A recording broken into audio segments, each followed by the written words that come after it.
The yard tower is located on the top floor of the administration building and functions as the operations center for the yard.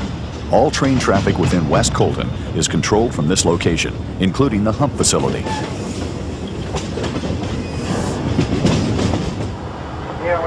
You're up there in the truck? Yeah. If I put you in 6, will you fit or will you follow the lead? No, I don't think we'll fit. Okay, I'll hold you in 1 until I get, there's a guy sitting on the main up there, he's gonna shove into 3. I'll get him out of the way before I bring you out. Okay. All yard track switches are controlled by a central council, as well as all the necessary signaling. As trains arrive in the yard from either the west or the east, they are under the control of the tower operators.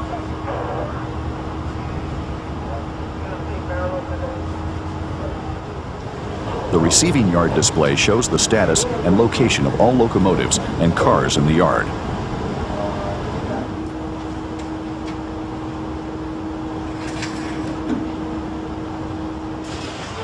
The view from the tower shows cars routed over the hump and are observed as they make up trains on any one of the 48 tracks.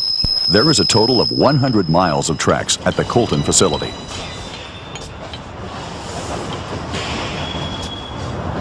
The pin pullers are pulling the cut levers to separate 1 or 2 cars at a time as the cars are pushed over the hump.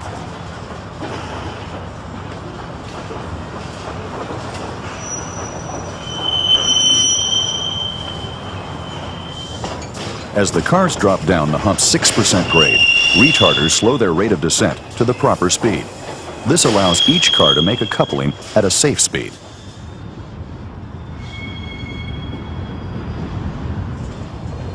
As many as 1,800 cars a day can be reclassified at West Colton, making it one of the largest classification yards in the country. Southern Pacific hires out this weed sprayer from Asplund to provide weed control along the right-of-way.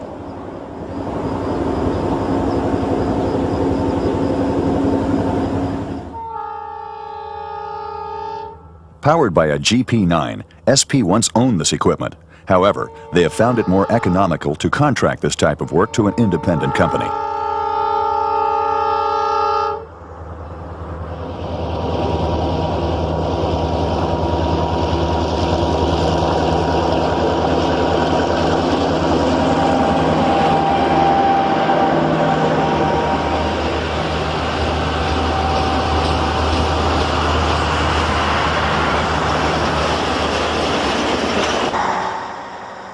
January 19, 1993, a flash flood raged down the San Mateo Creek at Ordway, washing away Track 1 completely for the next 48 hours. Emergency repair work was started, with side dump gondolas used to haul crushed rock to the site to rebuild the roadbed.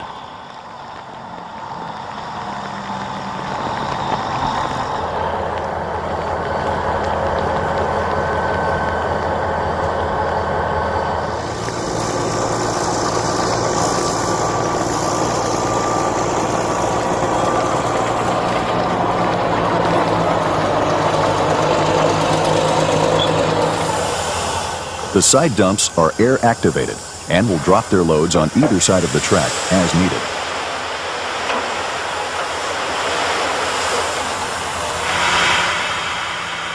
A crewman pulls the lever and 70 tons of rock slides out of the cars.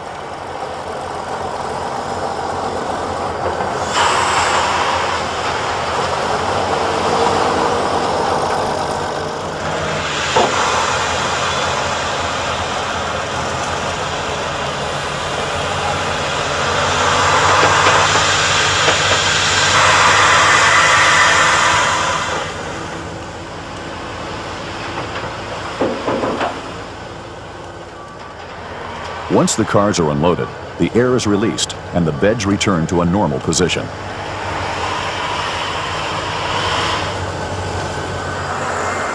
The train leaves to get another load of rock and will soon repeat the procedure. This process went on for several weeks before the job was finally completed. Dozers are used to spread the rock to areas as needed. Once the washout area is filled, the number 1 track will be relayed into position. Another small flash flood can be seen coming down the riverbed. More equipment will be needed to repair the damage caused by the force of the fast-moving water.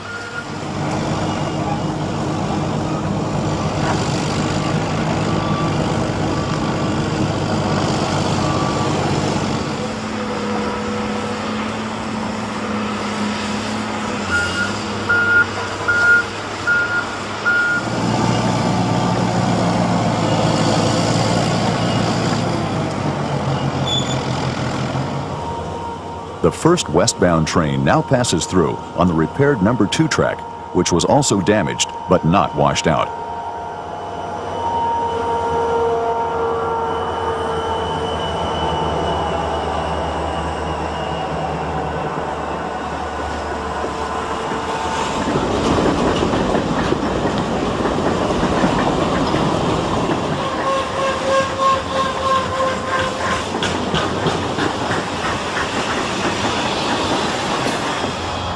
The Georgetown Railroad specialized dump train has been brought in from Texas to help with the reconstruction. One of 7 trains of this type in the U.S., this train also brought in fill from Texas to use in the rebuilding. A conveyor belt runs the length of the train through the bottom of each car to move gravel to the transfer car's boom arm. The arm rotates to unload the material where needed.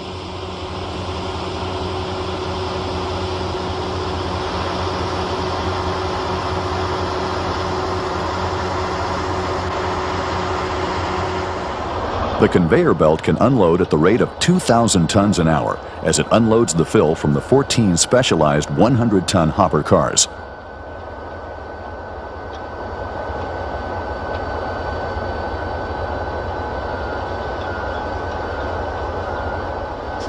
This unique piece of equipment spent a week in the canyon working on the washed-out areas.